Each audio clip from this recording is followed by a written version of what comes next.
Hello, everyone. Welcome to Rogue Record Music, episode 11. Welcome to this special episode. And the first episode that I'm doing that is Kiss related. My favorite band of all time. I think I say that about a lot of different bands, but you could see the myriad of Kiss stuff in the room. And if you followed me from right between the eyes, this is the first time I'm doing this Kiss vinyl tag that you are watching here right now.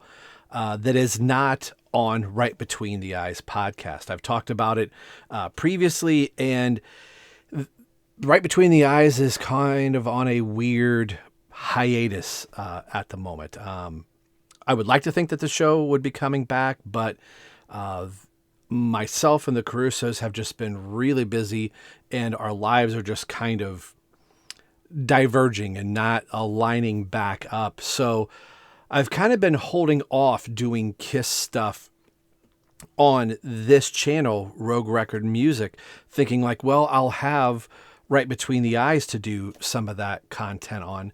And I could very easily put this up on Right Between the Eyes like I have in previous years. But I thought it was time to kind of make a course correction and bring almost 100% of all my content here to Rogue Record Music and leave Right Between the Eyes with the Carusos if and when we decide to pick up that show. But I want to be able to fold some Kiss stuff in here as you see it in every one of my videos and the spinner racks and all this other stuff, books that my friends have written about Kiss. And I thought, this is the opportunity to get back into doing some Kiss content from my favorite band of all time. And I couldn't think of a better way to kind of usher in some Kiss content and mixed of all the other bands that I'm going to talk about on this podcast is doing a Kiss vinyl tag. The Record Spinner had done this a few years ago, and us in the Kiss community kind of started running with it. And it's really been kind of Xander over at Kiss Army Things that has really been championing, continuing the Kiss vinyl tag. And what it is basically like playing a game of tag, like tag your it, show me your XYZ, a list of 10 prompts for us record collectors, vinyl collectors, to go to our vinyl bins. I think one of the fun things about collecting anything is you collect it, you have it, and sometimes it's only you that gets to see it. And I think sometimes it's a lot more fun to share in that experience with others. And, you know, we collect a lot of different things and different pressings of different albums. And aside from having, you know, someone back in the day when we were kids, have your best friend come over and say, oh, look at this album that I got. This is so amazing. It's a chance for us collectors to pull stuff back out of here and go, oh man, I haven't pulled this record out in a while. Or, oh, I forgot I had this. Or I've been dying to show this record or to talk about it or to have a discussion about it. So that's what we do here at Rogue Record Music. We're going to talk, discuss everything about music. And today's video is all about Kiss. And if you've watched me over at Right Between the Eyes, and I think Xander and Brant would know, I like to play a little fast and loose with the Kiss content and kind of weave in a Kiss member's project. Somebody that used to be in Kiss, like for instance, an Ace Frehley that's gone off and done something solo, and Eric Singer that's played with a multitude of people to go, he is or was a member of Kiss. This album counts. So you will probably see stuff other than Kiss in this list. And again, it's being able to dig into our collections and go, oh, hey, man, this thing is really cool. So the list of prompts are down here. And if you are a Kiss fan, we urge you to join in, follow the prompts and pull stuff out of your collection. Even if you only have 2 or 3 Kiss albums and you're like, hey, these are the only ones that I have. Do a video, leave it in the comment, to join in the discussion, and let's start the 2026, wow, it's crazy to say that, the 2026 Kiss vinyl tag off. The first prompt is the Amplifiers Start To Hum, as I'm reading them off here. Show any Kiss live record, official or unofficial. And to start mine off, I was going through, I could have pulled out some off the soundboard, which there's one right there, the Animal Eyes off the soundboard. and different, various official Kiss live albums. And I think in a previous year, I showed a bootleg version of Kiss Alive 4 that I have because I have yet to pick up an official pressing of it. But this one, I knew I had in my collection, but I don't remember the last time I showed this one. I remember hearing it on the radio back when I became a Kiss fan in 1989. And that is Kiss Live at the Ritz. But yes. Oh, the Ritz on Fire. Excuse me. The Ritz on Fire. There are many different versions of this bootleg floating around under some various names. Fire on the Ritz or Kiss Live 1988 or 1987. Some different stuff. This is not the full version of the show. This is on Cult Legends, produced in the Netherlands, the record label. This came out in 2017. This particular version is which I got. This was a live radio broadcast, and there is the vinyl there itself. But just what a cool list of songs that they do here. Again, I don't have the full list, the full version of this. I think you can get it on CD and even some double vinyl. So I'm trying to pull it out of the jacket. This is probably where I'll cut away because Rob cannot figure out how to get his record out of the cellophane because it's in here rather well. Let's just pull the record itself out of here. And wouldn't you know it? They have all of this space and the titles are so small, Rob is going to have to get his glasses. So maybe we'll just keep the glasses on the entire time here. So the songs that I have on this particular version are Deuce, Love Gun, Fits Like a Glove, Heaven's on Fire, Cold Gin for Side A. Side B has Black Diamond, of course, with Eric Carr on lead vocals, which is so cool. No, No, No, which I don't care what anybody says. I like No, No, No. Firehouse, Crazy Nights, and Strutter. So I know Reason to Live. I do have a MP3 version of this entire radio broadcast, and there were a couple others on here. So that's how I decided to start this out. Kiss, the Ritz on Fire bootleg. Number 2, your Lightnin's All I Need. Show a copy of Ace Frehley to honor the late, great Ace Frehley, first original Kiss member to pass away. And I think I've talked about this one on RBTE, and is one that is just ingrained into my mind. I know it more as a VHS, and in later years, they have put it on LP and on CD as well. This was originally Live Plus 4 VHS, so they took those songs from the Odeon back in the day. When they were over in England. I'm talking about Frehley's Comment. This is a record store day. I don't remember what year this was. Maybe if I can find it, I'll put the annotation down here somewhere. But this is basically all of the songs that were on that VHS tape. Rip It Out, Something Moved, Cold Gin, Shock Me, Breakout, Rocket Ride. And there were a couple others that were in that show, but as far as a record store day release, and it is on an orange vinyl. How cool is that? The late, great Ace Frehley. I think one of my favorite things about Ace Frehley, when I came in to be a Kiss fan, Ace and Peter were already gone. Eric Carr and Bruce Kulick were in the band. So for the longest time, I only knew Ace Frehley as a solo artist. So when I think of Ace Frehley, I'm automatically thinking of Frehley's Comet and beyond. And I got a chance to see Ace Frehley on the reunion tour in Tiger Stadium, which, I mean, nothing almost beats that other than my first Kiss show in 1992. But when I think of Ace Frehley, this is the Ace Frehley I think of. So this is Frehley's Comet. This is just called Live. But for me, this will always be Live plus 4. Number 3, Pictures Only Begun. Show your favorite Kiss picture disc vinyl. Now, I don't have any Kiss picture discs. I've tried. They've sold out or they've been astronomically expensive, even on KOL, where I'm like, I just really can't justify spending that at the moment. There was some solo solo album picture disc that I could pick up at various record stores. But keeping with the Ace Frehley theme, the Origins Volume 2 Record Store Day release. And again, I do not remember the year of this. I'm trying to look. I believe this is 2022 is what the back of this says. But it is Origins Volume 2, if I said that right. Yes, Volume 2 picture disc. There's the Spaceman himself right there.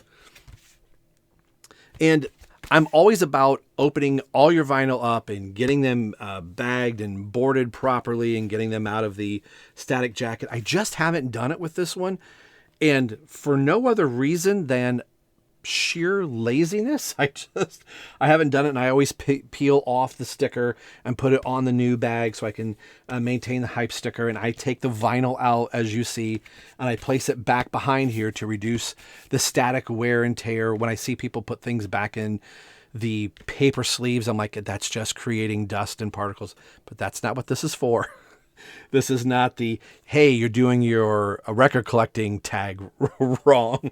But hey, you do you. So for number 3, the picture's only begun. Show your favorite Kiss picture disc. Ace Frehley is a member of Kiss. Always will be. And it is Origins Volume 2.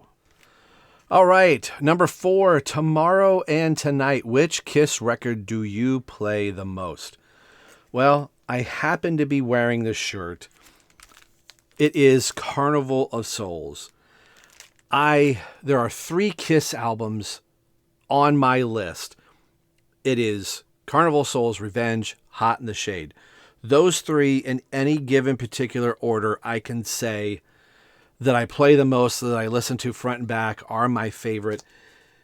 But if I'm being honest, the one that I play the most, even if it's one song, it's songs like Rain, my absolute favorite Kiss song of all time, is off this.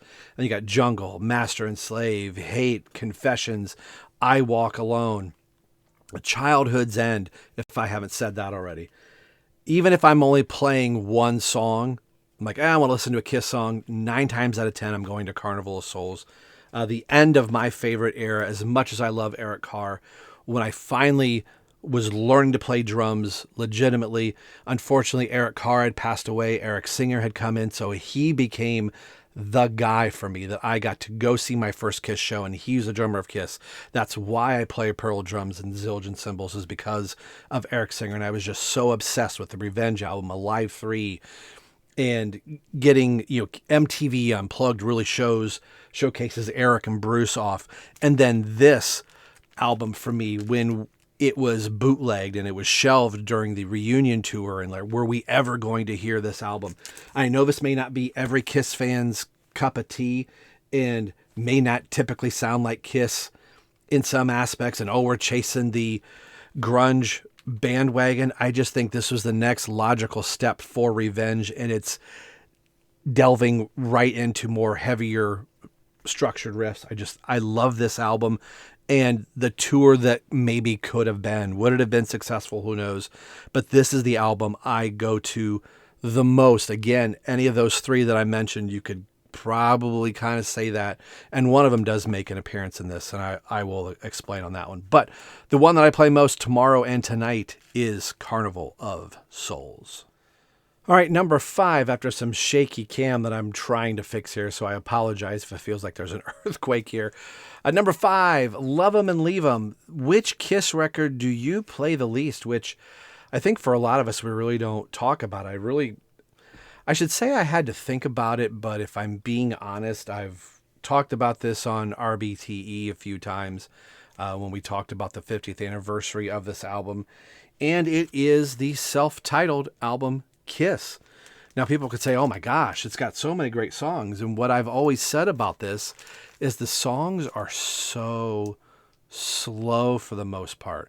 I think for a lot of us Kiss fans, this album, Hotter Than Hell and Dressed to Kill, are really ingrained.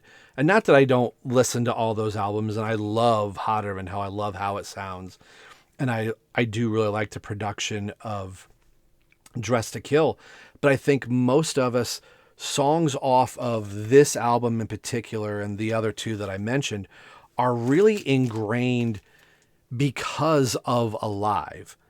That when I close my eyes and I'm hearing Strutter, I'm hearing the live the Alive version of Strutter. I'm hearing the Alive version of Black Diamond and Deuce and Cold Gin. Firehouse to me is extremely slow. It's a plodding song where I'm like, Peter, pick up the pace. Still, we wouldn't have Kiss without this album, but this is my least favorite album just due to the tempo of the songs. When I want to hear any of these songs, I will play any other live version that I possibly can to hear these songs. Again, we wouldn't have Kiss without it, but I really think we wouldn't have Kiss without the Alive albums. And so this is my least played album. And matter of fact, I don't know if I've ever played this vinyl ever. CD, yes. Cassette, yes. Vinyl, no. All right, number 6, When Lightning Strikes. Show a Kiss record you couldn't believe you found in person. And I heard Xander say this on his episode. Yes, we can buy stuff off Amazon and eBay and, different sellers through Discogs and different stuff. But there's something cool about walking into a record store, walking into an antique store. I'm flipping through and going, oh my gosh, I can't believe I found this thing. I don't know the year that I picked this up. My wife and I have been married almost 18 years.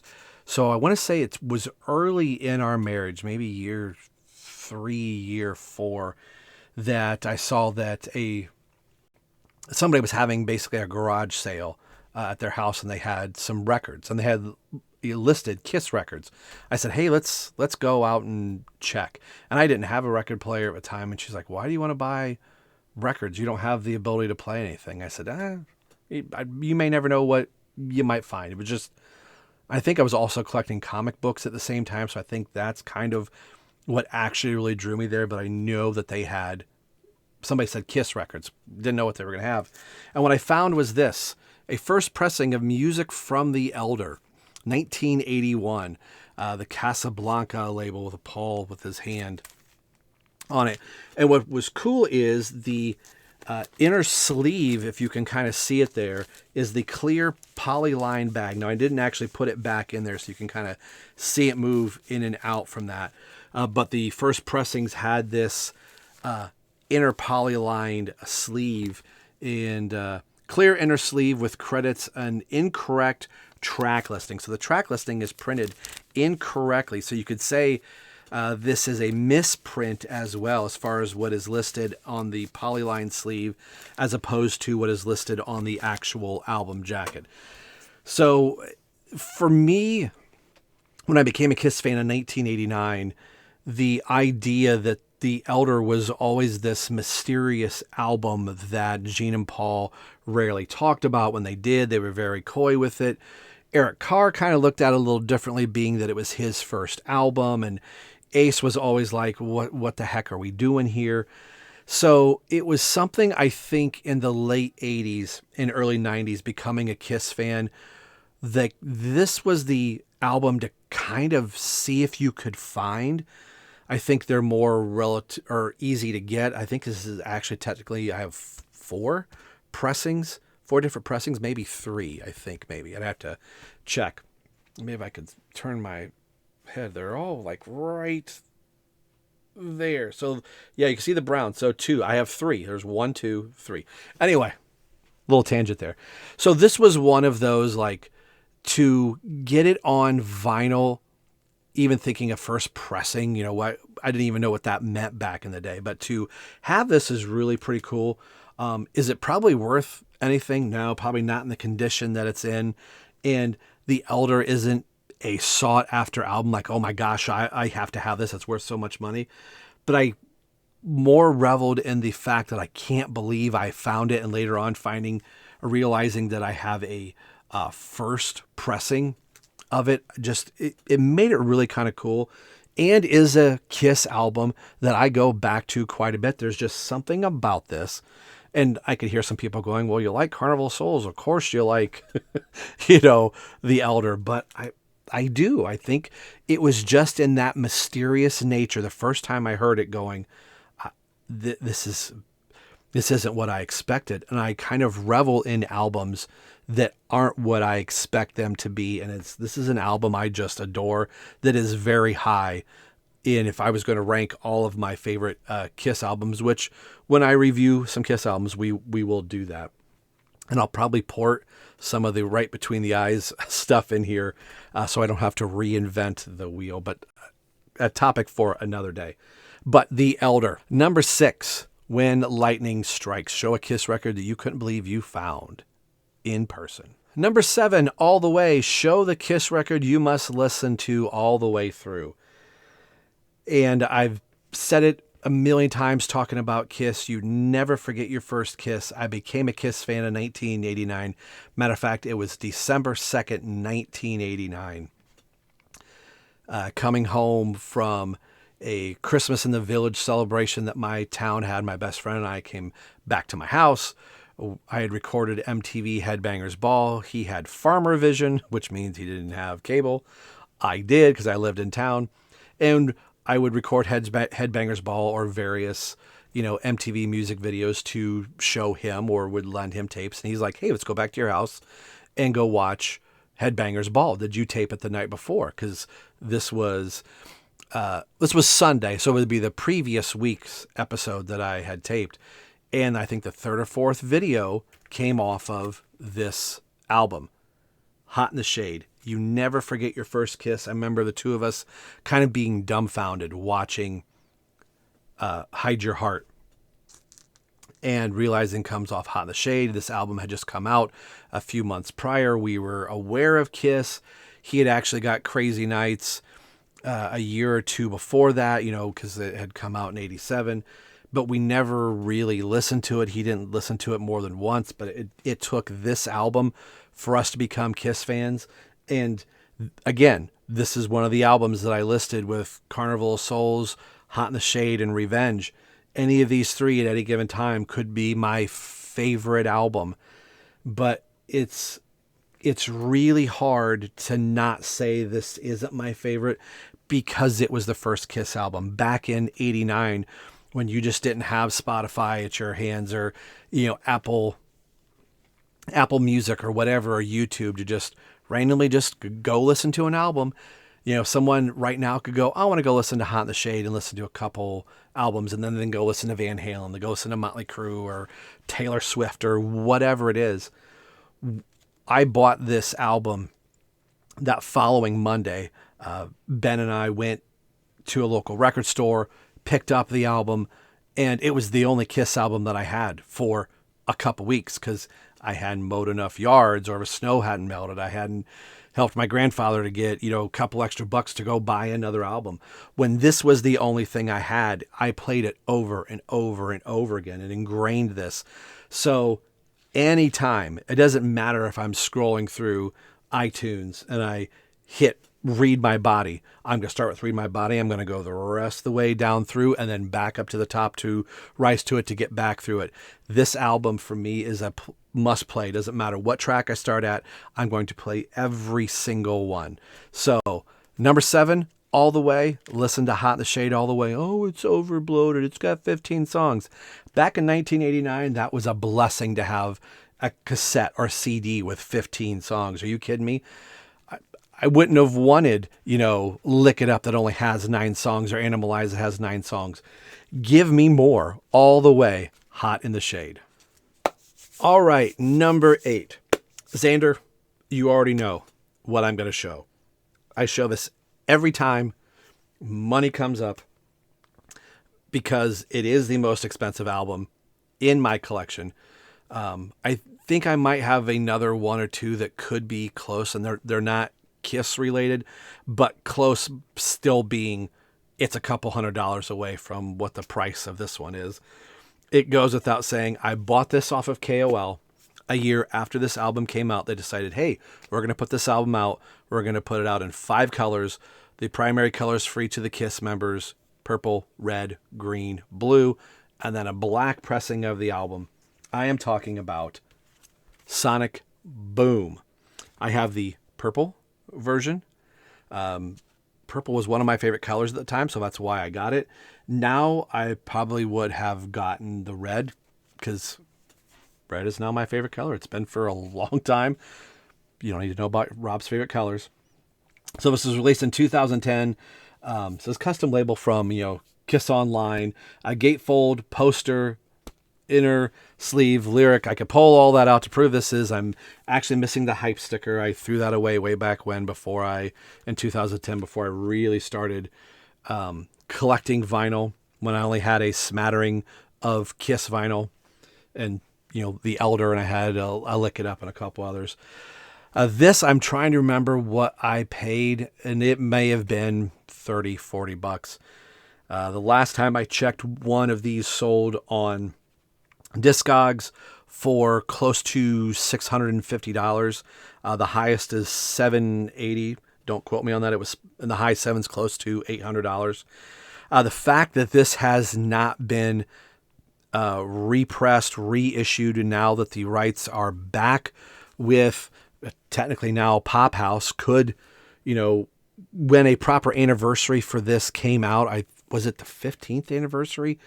There was an anniversary for this album where people were like, okay, here it comes.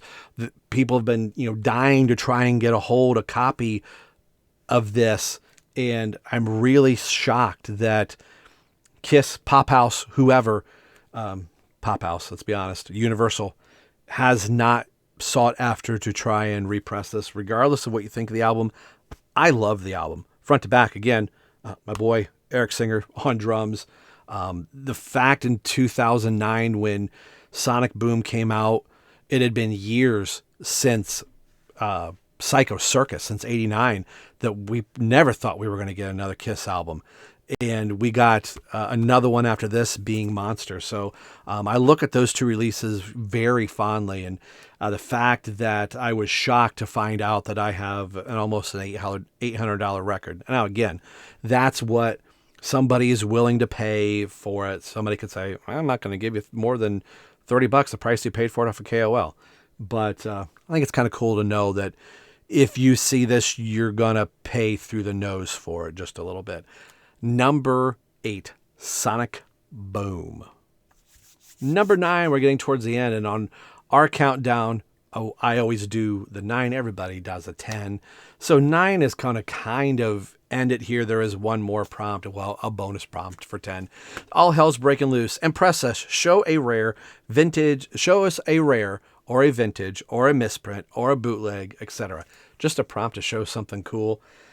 I had said earlier that I like to kind of play fast and loose. I had an Ace Frehley in here. I could have put a Vinnie Vincent Invasion down here somewhere.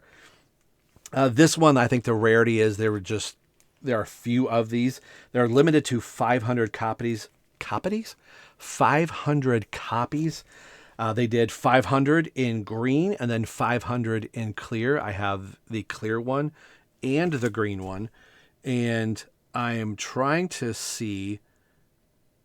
I have the wrong version. Okay. I couldn't remember which one is the misprint. I thought it was the green one. It is the clear one. And there's a little purple speck in mine. So like I said, I play a little fast and loose with this one.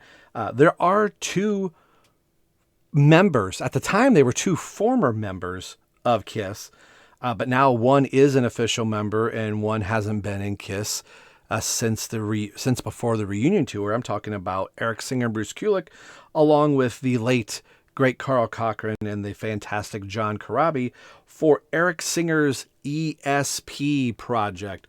This is a 70s cover album that they do. Ace Frehley actually appears. So technically there are 3 Kiss members on this. Ace Frehley is on Foxy Lady right here, as I got it kind of blocked for my screen.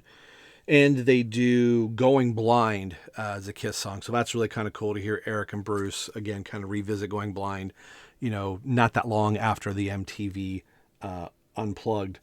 But what makes this cool is that this is a misprint on the label surface. So can you see the purple little speck right there? But here is side 2, and here is side 2. Get it for you that way. So I'm trying to remember how I had this. So this side 2 faces me. So this is side 1. So I have 2 side 2 labels. And let me tell you, that's kind of trippy to go, am I going to hear Set Me Free on this side, or am I going to hear Set Me Free on this side? So I think when I put it in the sleeve, this side 2 is facing me, so I know that this is side 1. So that is my weird misprint. Not to like, oh my gosh, this is worth, a bazillion dollars. It's a whoops manufacturing, but to know that there are 500 of these, and I'm curious if anyone else, that if you got this, do you have 2 side 2s? What other weird misprints do you have? Did you get, a double LP and you get 2 of the exact same LP, like on a live 2? I heard somebody get 2 of the side 3, side 4. They're missing side 1, side 2. So that is number 9. All hell's breaking loose. Impress us, show a rare or a vintage or a misprint or a bootleg, etc. Just a placeholder to show something kind of cool and like, wow, I didn't know that. Eric Singer Project. All right, number 10, You're All I Want. What Kiss record is currently at the top of your want list? And I will close this prop down so I can see the rest of the screen. Currently at the moment, I have a version of every Kiss studio album and live album, technically except for one. I think on the top of my list right now is Off the Soundboard, and I don't know if it was San Antonio, but basically the Asylum show.